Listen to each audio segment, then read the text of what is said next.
Well, we've been talking a lot about just what President Trump said at that press conference at the White House a little earlier. It was an announcement on defence, but he also took a number of questions from the reporters gathered there.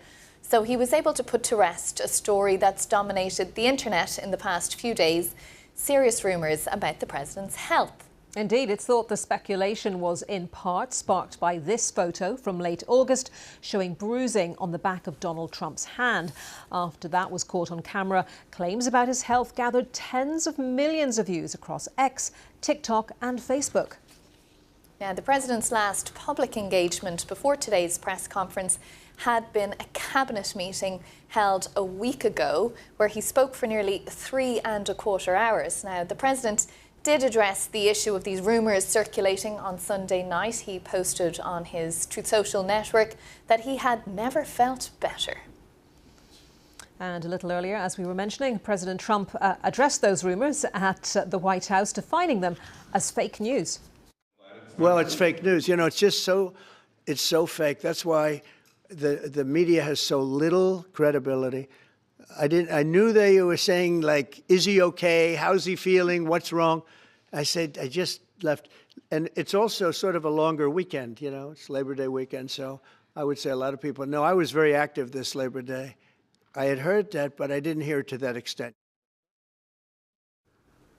Well, Pete Seat and Joanna Masca are still with us here. Joanna, there's something incredibly distasteful about discussing someone's demise like this, as it was rumoured on the internet over the weekend. What do you make of it all? Or did President Trump largely bring these conversations about, considering how many times he attacked Joe Biden last year for his health?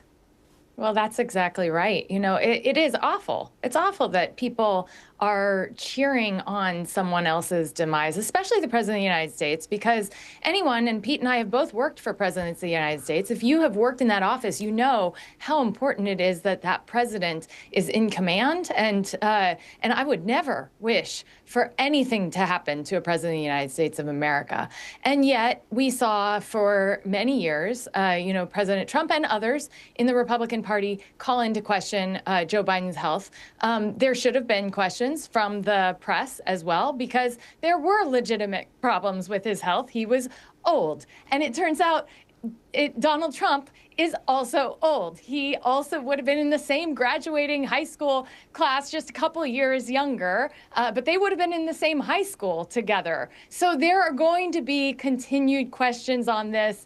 I do think, at the end of the day, my biggest problem is that we're rooting for each other's destruction when we